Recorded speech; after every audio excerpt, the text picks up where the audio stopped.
नमस्कार, let's make सारा दिन कार्यक्रम में आपका स्वागत है। इस कार्यक्रम में हम देश और दुनिया की दिन भर की खबरों के साथ आपके सामने हाजिर होते हैं। आज हम जो मुद्दा डिस्कस करने वाले हैं, ये है उत्तर प्रदेश में बीजेपी प्रदेश अध्यक्ष का चुनाव, जिनका अभी तक निर्वाचन नहीं हो पाया है और देश में ये मुद्दा बना हुआ है। एक प्रदेश के और एक पार्टी के अध्यक्ष का मामला पूरे देश में चर्चा में क्यों है, इसको लेकर हम चर्चा करेंगे। हमारे साथ हैं वरिष्ठ पत्रकार और राजनीतिक विश्लेषक अनंत मिश्रा जी। आनंद जी, स्वागत है। नमस्कार। कुछ समय पहले हम डिस्कस कर रहे थे कि बीजेपी ने अपना राष्ट्रीय अध्यक्ष का अभी तक चुनाव नहीं किया। अब नई एक जो है चर्चा चलने लगी है कि उत्तर प्रदेश में भी भाजपा प्रदेश अध्यक्ष का अभी तक चुनाव नहीं हुआ है। अब ये मामला तूल पकड़ने लगा है। तो क्या कारण है कि उत्तर प्रदेश में अभी तक बीजेपी अपना अध्यक्ष प्रदेश अध्यक्ष नहीं चुन पाई है? देखिए, बिल्कुल वही कारण है जो राष्ट्रीय अध्यक्ष का कारण है। जी। भारतीय जनता पार्टी के चुनाव अब तक हो जाने चाहिए थे राष्ट्रीय अध्यक्ष के। नड्डा जी को 2.5 साल ऊपर हो चुके हैं, हम इससे पहले इसके बारे में बहस कर चुके हैं। लेकिन चूंकि आपने सवाल उठाया कि उत्तर प्रदेश एक प्रदेश, उसका भी एक पार्टी का प्रदेश अध्यक्ष, उसकी चर्चा इतनी क्यों है? सबसे बड़ा कारण है उसका कि उत्तर प्रदेश एक प्रदेश भले ही हो, लेकिन उसकी जो 24 करोड़ की जनसंख्या है वो कई देशों से अधिक है। 5-7 दुनिया में देश ऐसे हैं जिनकी जनसंख्या 24 करोड़ या इससे अधिक होगी। अमेरिका है, चीन है, भारत है, रूस है, ब्राजील हो सकता है। नहीं, रूस भी शायद नहीं। रूस नहीं है। हाँ। ब्राजील है, इंडोनेशिया है। ऐसे 4-5 देश हैं कि जिनकी आबादी 25 करोड़ या उससे अधिक है। तो उत्तर प्रदेश 25 करोड़ की आबादी वाला है जी। देश की जनता के लिहाज से उत्तर प्रदेश के भारतीय जनता पार्टी के अध्यक्ष का चुनाव भले ही महत्वपूर्ण न हो, लेकिन भारतीय जनता पार्टी के लिए अपने उत्तर प्रदेश के प्रदेश अध्यक्ष का चुनाव महत्वपूर्ण है, क्योंकि वहां देश के जो सबसे चर्चित मुख्यमंत्री हैं योगी आदित्यनाथ, वो आते हैं।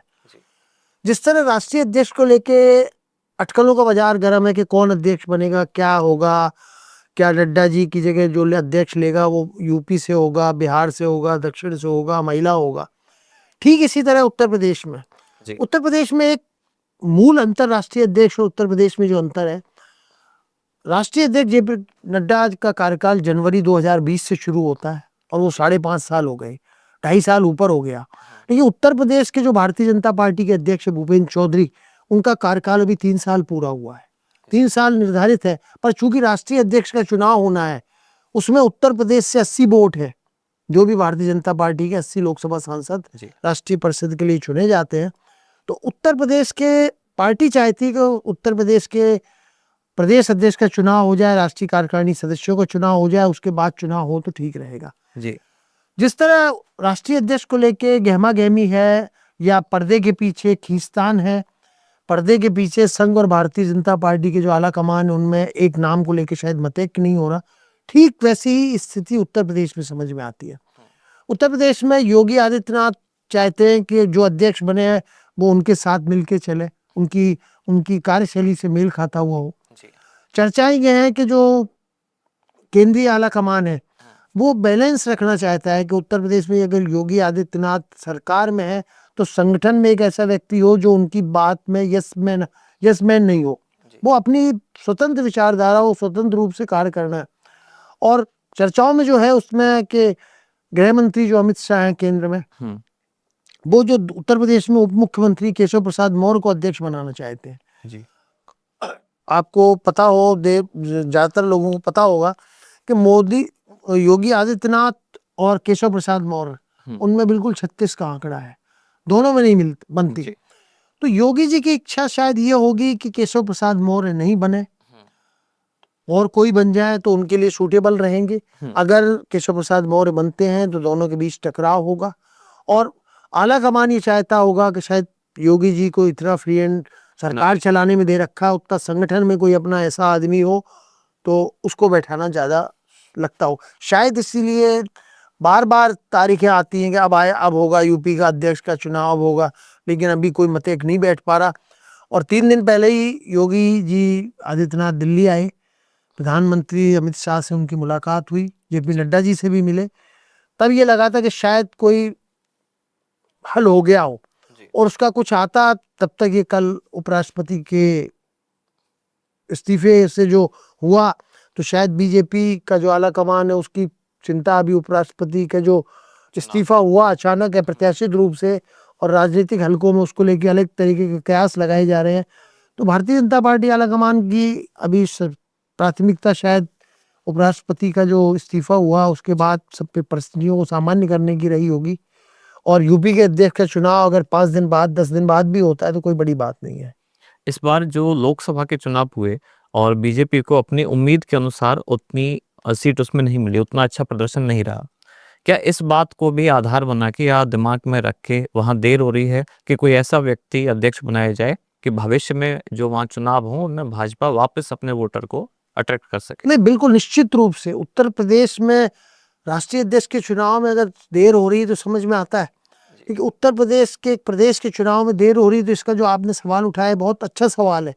इसका मूल कारण है कि 2019 का जो लोकसभा चुनाव हुआ वहां भारतीय जनता पार्टी को 80 में से 62 सीटें मिली, 62, और 5-6 उनके सहयोगियों को मिली। इस तरह लगभग 70 सीटें, 80 में से 70 सीटें भारतीय जनता पार्टी और उनके गठबंधन को मिली।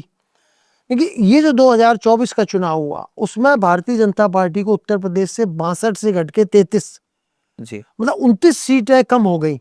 और जो भारतीय जनता पार्टी बहुमत का आंकड़ा 272 नहीं टच कर पाई, उसके पीछे उत्तर प्रदेश, महाराष्ट्र और राजस्थान में पार्टी का कमजोर प्रदर्शन रहा। तो भारतीय जनता पार्टी ये मानती है कि अब जो उत्तर प्रदेश में अध्यक्ष बनेगा वो बेशक भले ही 3 साल के लिए बनेगा, लेकिन लोकसभा के चुनाव को भी लगभग 3.5 साल का समय है चुनाव की घोषणा होने। तो माना यही जा रहा है कि जो अब अध्यक्ष बनेगा, इस समय जो बना है राज्यों में या जो बना है, निश्चित रूप से उसका कार्यकाल लोकसभा चुनाव तक रहेगा। तो ऐसा अध्यक्ष बने, अध्यक्ष बनाने में भले ही देर हो जाए थोड़ी, लेकिन अध्यक्ष ऐसा बने जो वहां पे सभी गुटों को साथ सके, संघ को भी साथ सके, योगी जी को भी साथ सके, और जनता भी ये मैसेज जाए कि सत्ता और संगठन एक होकर काम कर रहे हैं। अगर सत्ता एक तरफ और संगठन एक तरफ तो खिंचाव होता है जी। और उसका जो नतीजा अभी यूपी के चुनाव में लोकसभा में बीजेपी ने देखा, कहीं उसकी पुनरावृत्ति नहीं हो। इसलिए बीजेपी जो पिछली गलती हुई है, संगठन और सत्ता के बीच में जो तालमेल नहीं बैठा था, उस तालमेल की वजह से शायद भारतीय जनता पार्टी को इतनी देर लग रही है कि किसको अध्यक्ष बनाए जिससे लाभ भले ही कम हो लेकिन घाटा नहीं हो जी। एक तो होता है आप लाभ लेने जा रहे हो लेकिन उल्टा नुकसान हो जाए।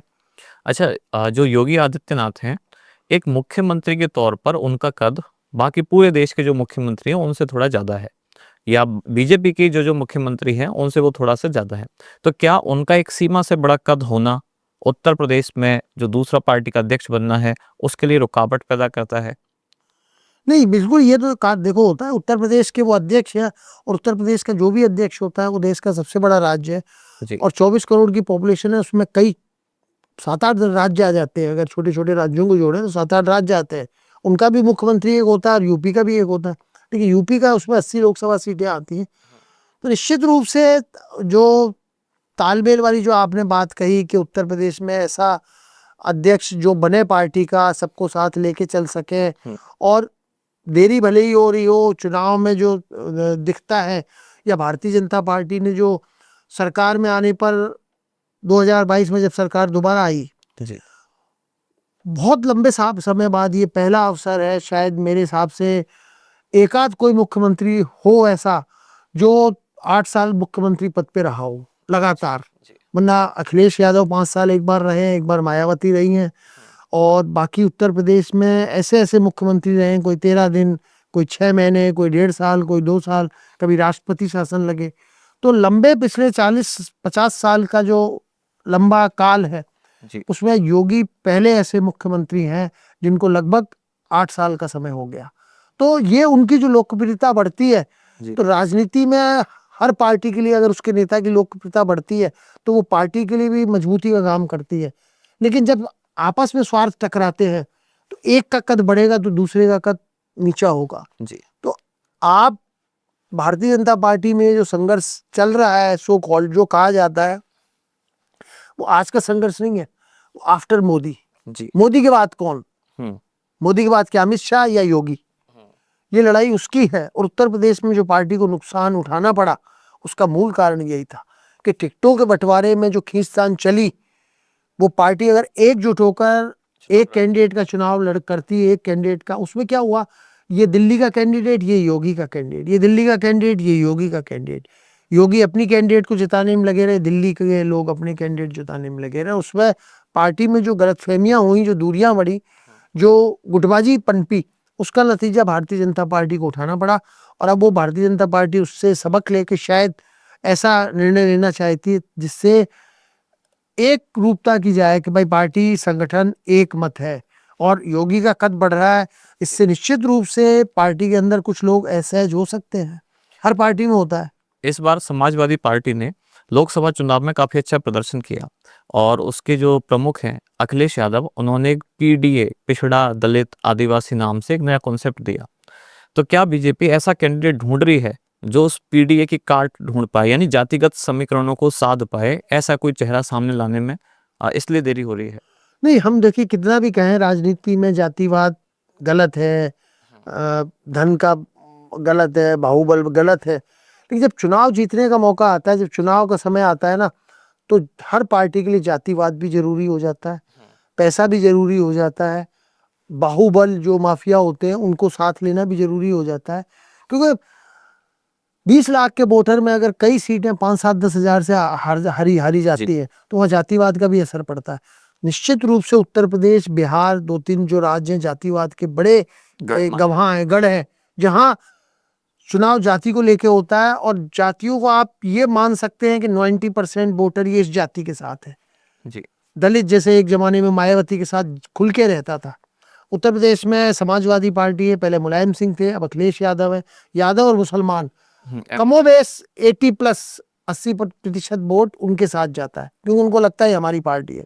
जी। ब्राह्मण है और राजपूत है, प्लस यादवों के अलावा जो ओबीसी है वो बीजेपी के साथ जुड़ा हुआ है। और बाकी छिटपिट और छोटी पार्टियां, छोटे दल अपने स्तर पर वोट जुटाते हैं।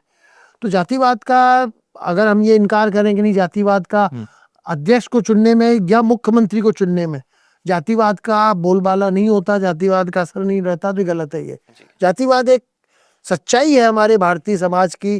घोषणा पत्रों में राजनीतिक दल कुछ भी कहें कि हम जातिवाद को दूर हटाएंगे, पिछले 40 सालों में, 30 सालों में राजस्थान की, उत्तर प्रदेश की, मध्य प्रदेश की या दिल्ली की बहुत सी सीटें रिजर्व हो गई हैं। रिजर्व ना होते हुए भी कि भाई नागौर में, राजस्थान में जाट ही जीतेगा, पिछले 40 साल से जाट जीत रहा है। झुंझुनू में है, सीकर में है, चूरू में है, एक आध अपवाद छोड़ दो, लेकिन 10 चुनाव में 9 बार अगर एक ही कैंडिडेट जीत रहा है, तो दोनों प्रमुख पार्टियां या 3 प्रमुख पार्टियां अगर चुनाव लड़ती हैं तो वो उसी कैंडिडेट को वहां देती हैं कि जो वहां पे लगातार जीतता आ रहा है। तो सीट रिजर्व नहीं है जाटों के लिए, सीट रिजर्व नहीं है वहां पे ब्राह्मण के लिए, सीट रिजर्व नहीं है राजपूत के लिए, लेकिन राजनीतिक दलों की मजबूरी हो जाती है। और जब टिकट बढ़ते हैं, मीडिया में भी आता है, 40 जाटों को टिकट दिए, 30 ब्राह्मणों को, 20 राजपूतों को, 10 माली को, इतने मुसलमानों को, क्योंकि वो मैसेज जाता है उन जातियों के लिए कि भाई आपकी जाति को इतने वोट मिल गए। तो जाति निश्चित रूप से एक देश में, हमारी चुनाव प्रणाली में एक प्रमुख अंग है। और जब उत्तर प्रदेश की बात होती है तो कई समीकरण साधे जाते हैं। मुख्यमंत्री अगर राजपूत है तो वहां बीजेपी अपना प्रदेश अध्यक्ष राजपूत नहीं बनाएगी, उससे पहले प्रदेश अध्यक्ष रहे राजपूत। लेकिन अगर मुख्यमंत्री राजपूत है तो राजपूत प्रदेश अध्यक्ष नहीं होगा, क्योंकि फिर बाकी जातियों को लगता है कि राजपूतों का बोलबाला हो गया। तो हो सकता है वहां ब्राह्मण बन जाए, वहां कोई ओबीसी का बन जाए। क्या केशव प्रसाद मौर्य को इसीलिए बनाने की कोशिश है? नहीं, दलित वर्ग, ये जो केशव प्रसाद मौर्य को बनाने के पक्षधर लोग हैं, उनका तर्क यही है कि केशव प्रसाद मौर्य दलित उससे आते हैं, बीजेपी की विचारधारा से निकले हुए हैं, संघ से भी नजदीक हैं, जुड़े हुए हैं। लेकिन जो दूसरे उनके विरोध में पक्ष में खड़े हैं, वो भी अपने अपने तर्क रखते हैं कि भाई दलित को बनाना है तो इसको बना दो, इनको क्यों, ये तो मुख्यमंत्री हैं, दूसरे को बना दो उसकी काट के लिए। जब आप किसी की, एक तो होता है इसको बनाना प्लस है जो उसके समर्थक होते हैं, एक है आप उसकी काट करोगे, तो उसकी काट आप तभी कर पाओगे जब उससे अच्छे कैंडिडेट बताओगे कि नहीं इनके लाने से ये फायदा है ना कि ये नुकसान है, लेकिन इसको लाने से नुकसान कोई नहीं है। वो जो समीकरण है उत्तर प्रदेश में वो जटिल है। 80 लोकसभा की सीटें हैं और 80 लोकसभा की सीटों के चुनाव तो 2029 में होंगे, लेकिन 2027 में 1.5 साल बाद यूपी में विधानसभा चुनाव की डुगडुगी बजेगी और बीजेपी जैसा कहती है कि हम वहां फिर से रिपीट करेंगे। अगर बीजेपी रिपीट करेगी तो शायद कांग्रेस एक दौर में थी जब लगातार 3 चुनाव जीती थी, उससे के बाद कभी कोई 3 चुनाव लगातार नहीं जीता। तो बीजेपी की चिंता ये भी है कि उत्तर प्रदेश जो देश का सबसे बड़ा राज्य है, वहाँ लोकसभा के चुनाव तो अभी 3.5 साल बाद है, क्योंकि 1.5 साल 2.25 साल बाद जो विधानसभा के चुनाव होने हैं वो भी उनके लिए महत्वपूर्ण है, क्योंकि वो जो चुनाव के रिजल्ट आएंगे वो बाकी राज्यों के चुनाव और लोकसभा चुनाव के लिए बीजेपी के लिए ही नहीं सभी दलों के लिए वो महत्वपूर्ण होंगे। इस बार जब लोकसभा के चुनाव संपन्न हुए तो एक मार्केट में कह सकते हैं कि राजनीतिक गलियों में एक बात सामने आई। लोग ऐसे कहने लगे और विपक्ष वाले ज्यादा कहने लगे कि योगी और मोदी में भी आपस में खटास है और इसी कारण बीजेपी को उत्तर प्रदेश में सीटें गंवानी पड़ी। तो क्या दिल्ली से चुना हुआ बीजेपी का प्रदेश अध्यक्ष योगी जी को वहां स्वीकार होगा या इनमें फिर से तनातनी होगी? नहीं, सवाल जो देरी हो रही है, मैंने पहले भी कहा देरी का कारण वही है, किसी एक व्यक्ति पर सहमति नहीं बन रही। दिल्ली आलाकमान की बात छोड़ो, यूपी में भी कई गुट हैं।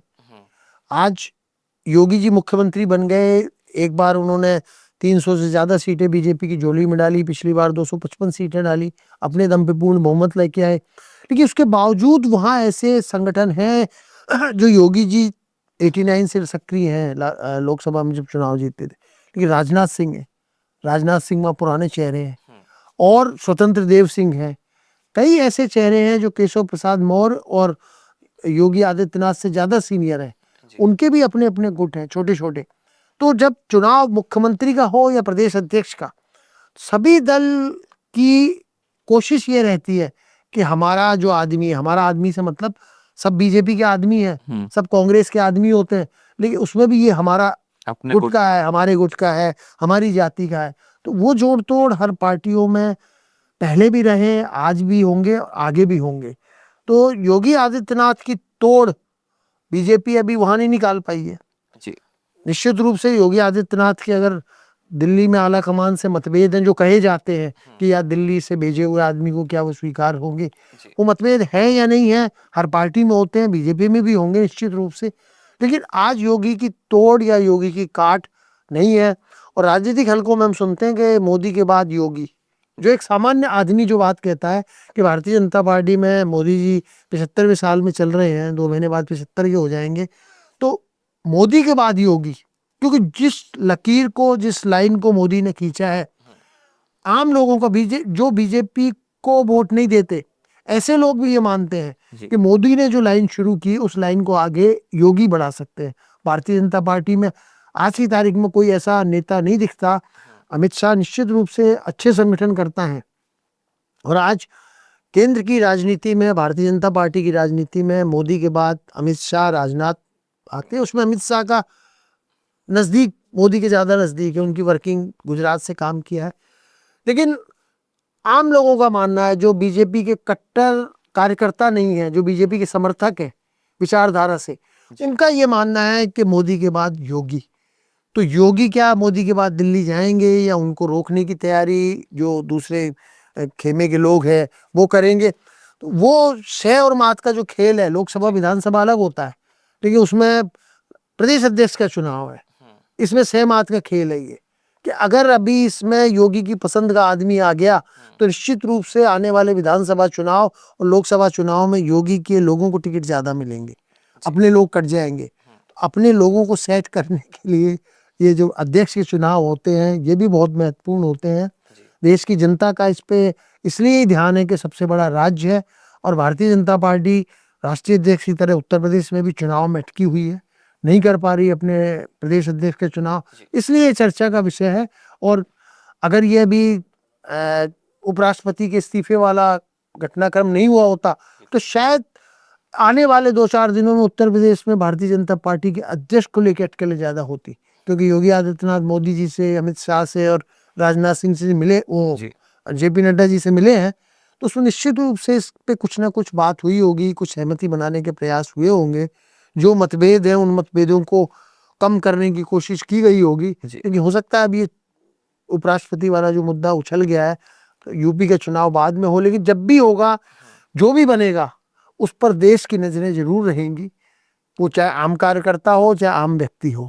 एक अंतिम सवाल, एक बात कही जाती है जब भी देश में शासन की बात आती है कि दिल्ली का रास्ता लखनऊ से होके जाता है, यानी यूपी में जो जीतता है वही दिल्ली में राज करता है।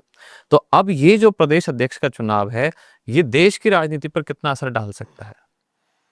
नहीं, ये जो प्रदेश अध्यक्ष का चुनाव देश की राजनीति पर नहीं डालेगा। प्रदेश अध्यक्ष का चुनाव भारतीय जनता पार्टी की आंतरिक जो गुटबाजी है, आंतरिक उसके समीकरण उस पर डालेगा, और वो आंतरिक समीकरण ही पार्टी को जिताते या हराते हैं। आपने सही कहा कि दिल्ली का रास्ता लखनऊ होके जाता है, वो इसलिए कि 80 सीटें हैं वहाँ पे जी। और 2014 या 2019 में जब भारतीय जनता पार्टी को एक बार 282 सीटें मिली, एक बार 303 सीटें मिली, तो भारतीय जनता पार्टी वहाँ एक बार 72 सीटें जीती, उसने एक बार 62 सीटें जीती। तो वो जो दिल्ली में 282 का पूर्ण बहुमत मिला, उसमें यूपी की बड़ी भूमिका थी। आज यूपी में अगर भारतीय जनता पार्टी को 33 सीटें मिली तो भारतीय जनता पार्टी 241 पे आ गई। अगर भारतीय जनता पार्टी को यूपी में वही 262 सीटें मिली होती, 62-63 सीटें मिली होती, तो भारतीय जनता पार्टी बहुमत को पार कर जाती। मणिपुर में या मिजोरम में अगर एक सीट है लोकसभा की, वो भी एक स्टेट है, वहां भी भारतीय जनता पार्टी के अध्यक्ष को लेके खींचतान चलती होगी, लेकिन भारतीय जनता पार्टी का एक सीट का पूरे पूर्वोत्तर को आप जोड़ लो तो 20 सीटें होती हैं, 7 राज्यों में, 8 राज्यों में, और यहाँ एक राज्य में 80 सीट है। तो 80 सीटों में अगर आप अपनी 30 सीटें गंवा दी इस चुनाव में, तो ठोकर से अगर पार्टी सबक नहीं ले, नेता सबक नहीं ले, तो फिर वो समझदार नेता नहीं कहलाता। इसलिए भारतीय जनता पार्टी कुल देर चल रही है।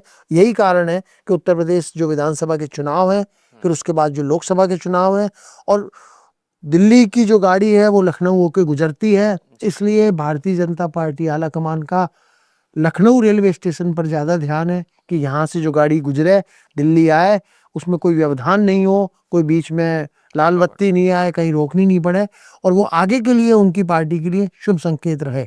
बिल्कुल। तो जैसे कि जहां एक तरफ बीजेपी में राष्ट्रीय अध्यक्ष के चुनाव का मुद्दा अभी देश में छाया हुआ है, ऐसे ही उत्तर प्रदेश में बीजेपी के प्रदेश अध्यक्ष का मुद्दा भी अब फिर से राजनीति पकड़ने लगा है। कौन बनेगा बीजेपी का राष्ट्रीय अध्यक्ष और कौन बनेगा उत्तर प्रदेश में बीजेपी का प्रदेश अध्यक्ष, ये अभी देखना बाकी है। ये चर्चा आपको कैसी लगी, आप कमेंट्स में बताएं। कार्यक्रम में अंत तक जुड़े रहने के लिए धन्यवाद सर, आपका भी आने के लिए धन्यवाद। आप सुन रहे थे let's mike more than radio. Follow कीजिए हमें हमारे सोशल मीडिया प्लेटफॉर्म्स पर। It's time for news. It's time for more than radio. Presenting the first radio news app, Let's Mic.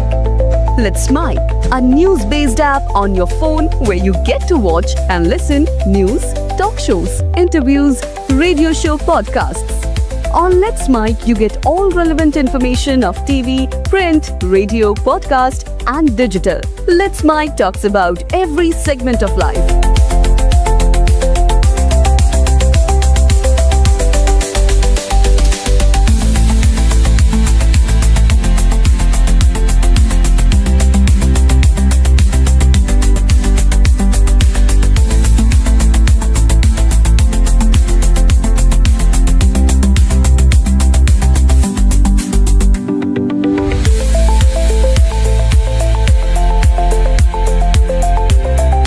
Download the app now from Play Store. Available both on Android and iOS mobile phones. Follow us on YouTube, Instagram, Twitter, LinkedIn, Facebook, Telegram, WhatsApp, Snapchat. Let's talk, let's connect, and let's mic.